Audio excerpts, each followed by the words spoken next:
Hello, I'm Jim Paxson. Tonight we'll get a blast from the past with some old-time muzzleloaders. Then we'll take you to a unique camp that's all about kids and wild gobblers. Next, it's out on the water and what you can do to make sure everyone has a fun and safe day at the lake. All that and more right now on Arizona Wildlife Views.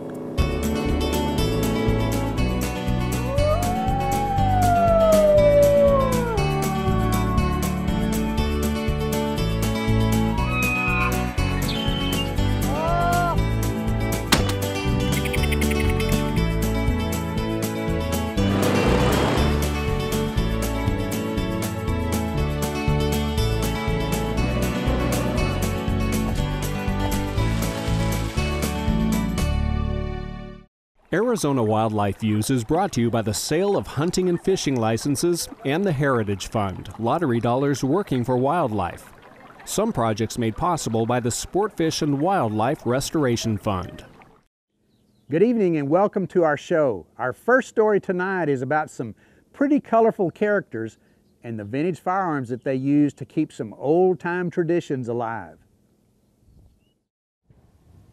It's a blast from the past. Smelly, smoky, and loud. It's all about black powder.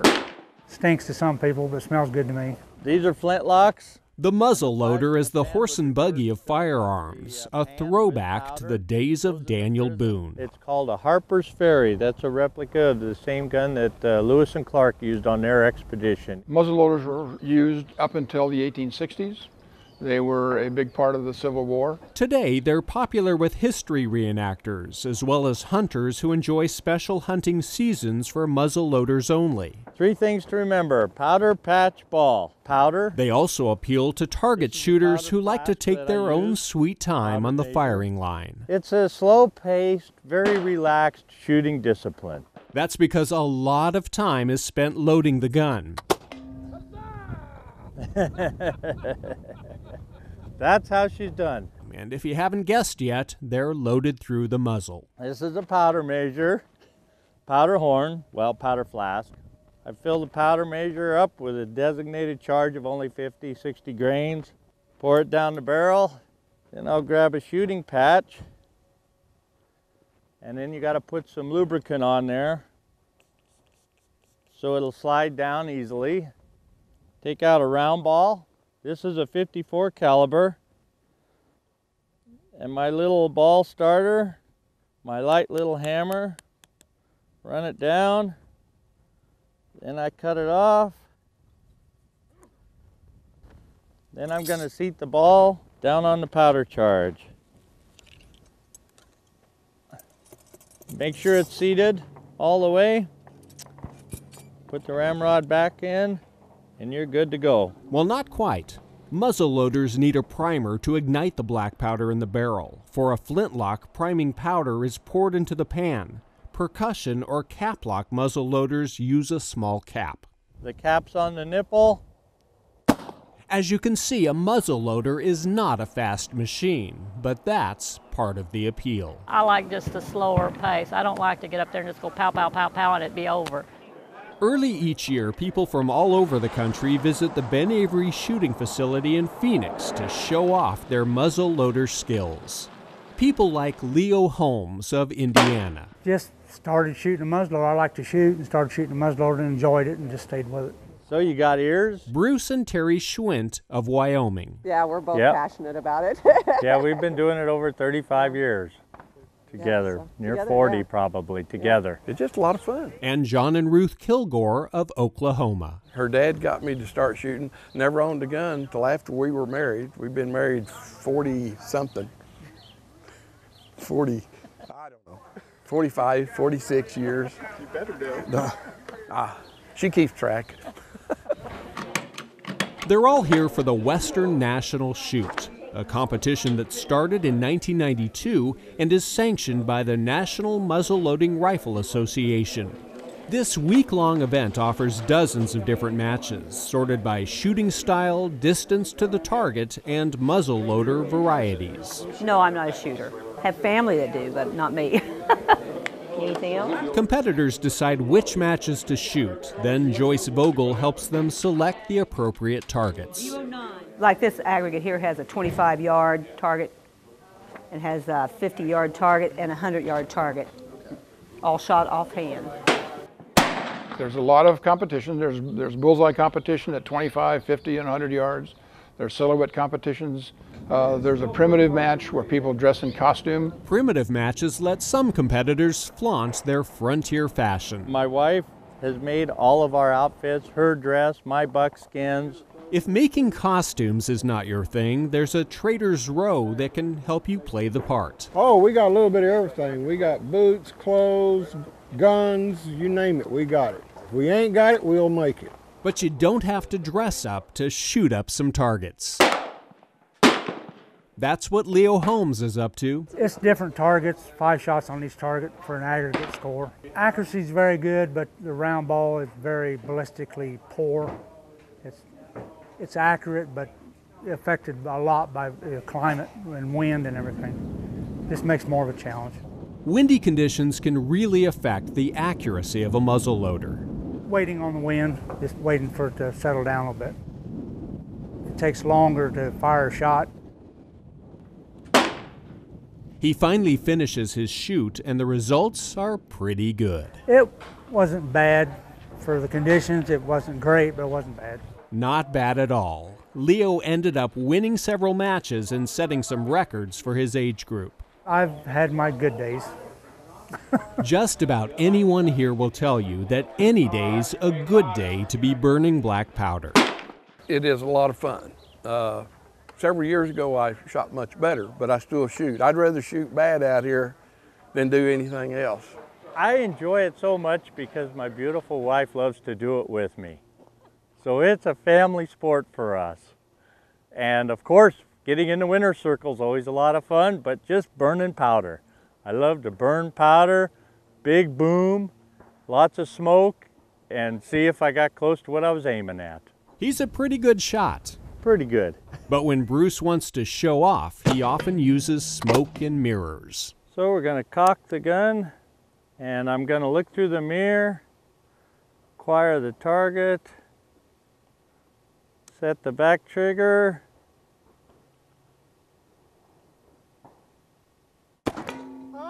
That's all there is to it. And that's all there is to this story. Let's end it with a bang. Nice hit.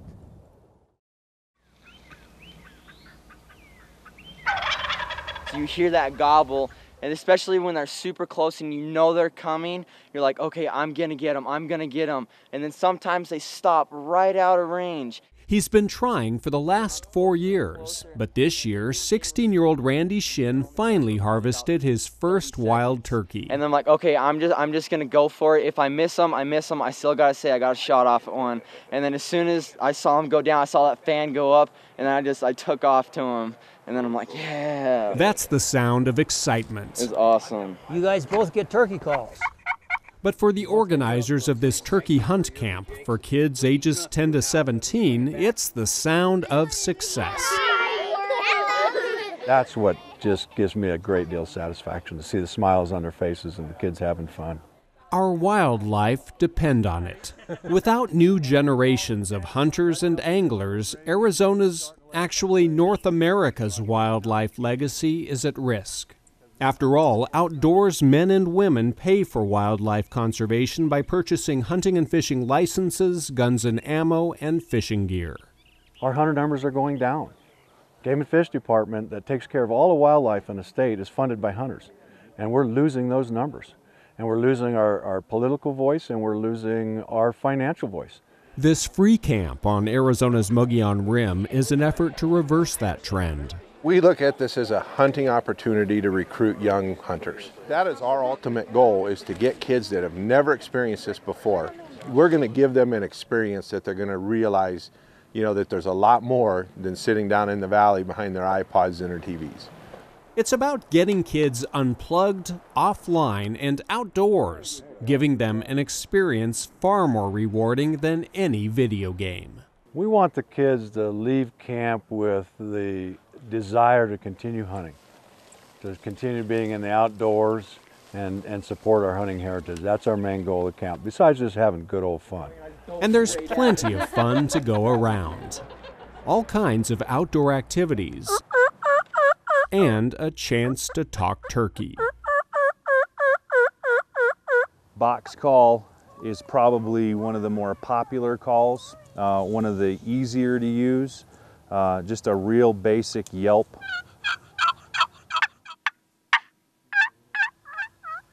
This is a slate call. This is a little more versatile than the box call. This is my favorite call. To be able to use all of them is a good thing. This guy's built These campers even got an up-close look at some birds of prey, courtesy of Game and Fish. This is our male golden eagle Magnum. How big's the biggest game you think this thing will kill? What do you think it'll eat? These guys will go down and they'll take a full-grown antelope. This bird in one afternoon can travel over 400 miles. In a couple days, it can go 3,500 miles without stopping. So you had a good time? Mm-hmm. Are you going to come again next year? Yes. Awesome. Chip Heidinger has been bringing his daughters to this camp for several years. For them, it's really a weekend of being out in the outdoors, being away from the iPads and the laptops and the computers, and just really having fun and playing. So I mean, we shoot our bows, we go down to the creek, the hatchery opens and does a tour for the kids, which they just love, which we're going to do this afternoon. Are we going to do that? Yep. Yay! So it's just a fun time to get out with the kids and have a nice weekend in the Arizona outdoors. Mm-hmm. Yeah. Got a program going today. We're going to start off with a little safety talk. We start every camp session with a safety talk. Always point the muzzle in a safe direction. We never want to have our finger on that trigger until we've made sure what our target is. What is our target on this particular hunt? A bearded turkey. That is a legal target, so it must have a beard. The camp is co-sponsored by the Arizona Game and Fish Department, the National Wild Turkey Federation, Arizona Elk Society, Cabela's, Phoenix Varmint Callers, and Valley Longbeards. So let's talk about what's going on in the spring with a turkey. Okay, they're in the mating season. They're just like human beings. When the females move off, the men follow. They try to make hunting less intimidating for first-timers by showing them how easy it can be to get started. We were off this 160 today. Mentors teach the kids to hunt legally, ethically, and safely. The goal is to make it easy for the family, for the kids, strip away a lot of the stuff it takes to be an outdoorsman. You know, a lot of them already have the camping skills and the camping part, but just make that learning the hunt easier on them, so that it's not such a barrier, it's not such an overshadowing obstacle for them to go hunting. One thing that helps is the very affordable $5 combination hunting and fishing license available to kids ages 10 to 17. Hey, thanks for coming. As an added bonus, this camp is scheduled during a few days the Arizona Game and Fish Commission has set aside for youth-only hunting. Actually, this is where... That allows kids to try for a turkey before grown-ups get the chance. I've been to the turkey junior camp probably 4 or 5 times and never even seen one. 14-year-old Braden Boyd and his dad Darren are hoping this is finally their year. He wants you there at 4:30. They're up and out of camp by 3:30 a.m. Shortly after 5 a.m., they're concealed in camouflage, sitting quietly and motionless under the branches of a juniper tree. It's an area close to where their guide, Kevin Clark of Hagler Creek Outfitters, saw some turkeys roost in trees the night before. With decoys deployed, they attempt their first turkey call. Off in the distance, a gobbler responds. This pattern continues for about an hour, and then the bird goes silent. Minutes pass, then suddenly a flash of red appears in the tall grasses. By the time Braden sees it, the bearded tom is nearly out of sight. But it did not get away. Braden hit his mark and harvested his first turkey, so he tags the bird to make it legal. Good job, Braden. Proud of you, son. Great shot. It's a proud accomplishment years in the making. The Boyd family will finally enjoy a wild turkey dinner, while father and son will share this memory for a lifetime. I wouldn't trade it for the world. It's just a wonderful experience. I love the people that I get to do it with. That's the number one thing for me is, don't get me wrong, I love to kill turkeys. It's a lot of fun to shoot turkeys, but I'm here with my daughter, and she's 16 years old, and that is priceless for me to be able to do that. Hopefully she'll want to continue hunting turkeys with me as she gets older, so still go hunting with the old man. This is my 5th year coming, and we've gotten super close every year, but finally sealed a deal this year. I can't wait to take out some kids tonight and then tomorrow morning too. That was the first time we ever called them in close to shooting range. Wow. So that was the best. You know, I was starting to shake a little bit. Oh. I was. Randy and his dad Mark are also thrilled with their hunt and genuinely grateful for the opportunity to participate in this camp. These guys are awesome. Yeah, just like the way they run it, and it's just, you've never hunted before ever in your life, and you can just come in here and they'll set you up with someone, and opening morning you can have a gobbler. The lessons they give you and how to hunt, it's phenomenal. Good job, Randy. Thank you. Now that Randy and Braden have harvested a turkey, the organizers of this camp hope they'll return to share what they've learned with others. One of the neat things about it, and you could talk to some of the guys that, and even Randy said it, you know, he wants to help mentor kids now. Now that he's successful and he knows how to do it, and he's got his turkey, his next level of excitement for him is to help another child get the same opportunity he can. So we encourage that with the fathers and the sons that have harvested, you know, to come back and help be a mentor, taking the new kids out, and it works really well. If all goes as planned, the kids who leave this camp will become the next generation of outdoors men and women, a generation that will embrace America's hunting heritage and carry on its strong commitment to wildlife conservation.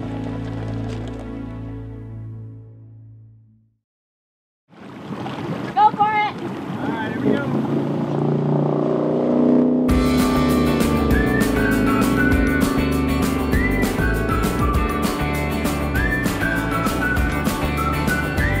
Boating is a blast.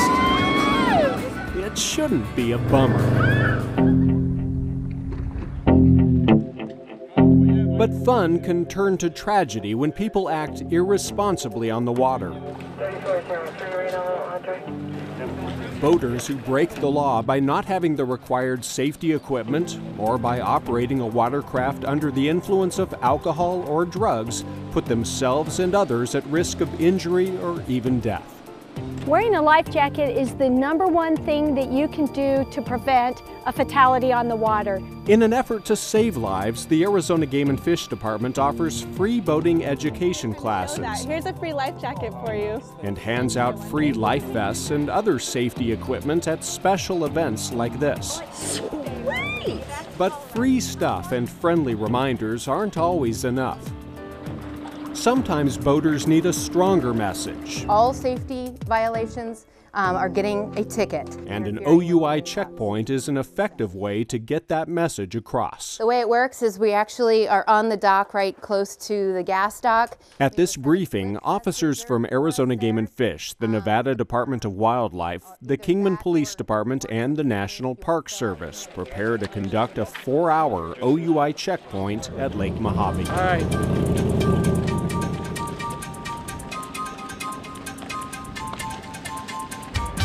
We're at Catherine's Landing on Lake Mojave today. It's actually a lot like a DUI checkpoint that you would go through on the highway. The legal limit for alcohol is the exact same of 0.08, and basically same laws exist that you cannot operate a boat while you're impaired with alcohol or with drugs. Basically everyone coming through the checkpoint buoys here is being stopped. They are directed from our PWCs, which are the personal watercraft or jet skis, right into the slips on the dock where we've got officers waiting. The reason we got you guys here today, we're going to do a little safety and OUI checkpoint. The officers explain exactly what we're doing today, the OUI checkpoint as well as safety equipment checkpoint. All right, you're good. Thanks, sir. Appreciate it. And we are checking to make sure they have all the required Coast Guard safety equipment. First thing I need to do is make sure everybody on board has a personal flotation device, a life jacket. Do you have any on the boat right now? You don't have any at all? Yeah. She's saying yes. You guys have extra PFDs, life vests. We only have one. You only have that one? Yeah. And the officers will check for, life jackets, fire extinguisher, type 4 throwable cushion. I'm going to issue the citation right now, is what it is, okay? So give me 1 second real quick. If you want, you're more than welcome to get back on the boat if you want to. Just go ahead and stay here. I've got your driver's license, so. Making sure that kids are in their life jackets, they have current registration. Sir, your subject is negative 2927, valid operator out of California. Any questions or anything? You're all set, and you got your ID back, correct? Yeah. Well, we're trying to make sure everybody's safe. Thanks, guys. Have a good weekend. He ended up having not enough PFDs, life vests on the boat. So he received a citation for insufficient PFDs. I want you to stay like that. I want you to keep your head perfectly still. I want you to focus on the tip of my finger with your eyes only. Also, while we're here, we're checking to make sure everybody's sober out operating on our waterways. How long ago did you have alcohol? If the operator does say that they've consumed alcohol, do you mind if I test your eyes? We just then have them step onto the dock where the officer will go ahead and perform horizontal gaze nystagmus. I'm going to have you follow the tip of my finger right here. And at that point, depending on how many clues we get from that field sobriety test, is whether they'll go for further testing. At this OUI checkpoint conducted May 17, 2014, from 3 to 7 p.m., a total of 128 boats and 32 personal watercraft were stopped, allowing officers to contact 651 people. Officers made 5 arrests for alcohol impairment. You can decide at any time to exercise these rights, including one for extreme OUI when that person's breath test registered a blood alcohol content of more than 0.15%. I think a lot of it is they don't realize the effects of alcohol, while they're out on the boat. The effects are more intense due to physical stressors such as sun, wind, waves, engine noise, and vibration. An environment that stresses their body, and you add alcohol to that, and you have an even greater level of impairment. The best thing, just like in your car, if you're going to go out and you're going to boat and you're going to do some drinking, it's so easy just to get that designated operator. I can tell just by looking at you right now, I can smell it. With the help of drug recognition experts, officers made 2 more OUI arrests for impairment caused by marijuana. You cannot be impaired to the slightest degree by alcohol, or you can't have any drug or its metabolite in your system. And a National Park Service officer got in the boat here and searched it. And there's a void up underneath the gear shift over here that he was able to find a pipe and some marijuana here. It's about 1.5 grams probably. The driver of this boat was impaired. Right now he is under arrest and he's being processed for operating under the influence. First citation is for possession of controlled substance marijuana. In addition to the OUI arrests, officers issued 34 citations for safety equipment violations. Since you're right on the line, I'm going to give it to you on this one. Okay. Most were due to people not having a fire extinguisher or a Type 4 throwable flotation cushion aboard their boat. There's a constant influx of new boaters, which is what we want. But with new boaters comes people that we need to educate. So a lot of people that we're talking to today, it's just purely education. They don't know what's required. We're telling them. So in the meantime, I'm going to give this to you. The message is simple. Boat safe, boat smart, boat sober. It's a formula for fun and a defense for disaster. It's all about being safe on the water. Well, that's our show for tonight. Hope you enjoyed it. For more information, visit our website at azgfd.gov. For all the fine folks at Arizona Game and Fish, I'm Jim Paxson. We'll see you next time.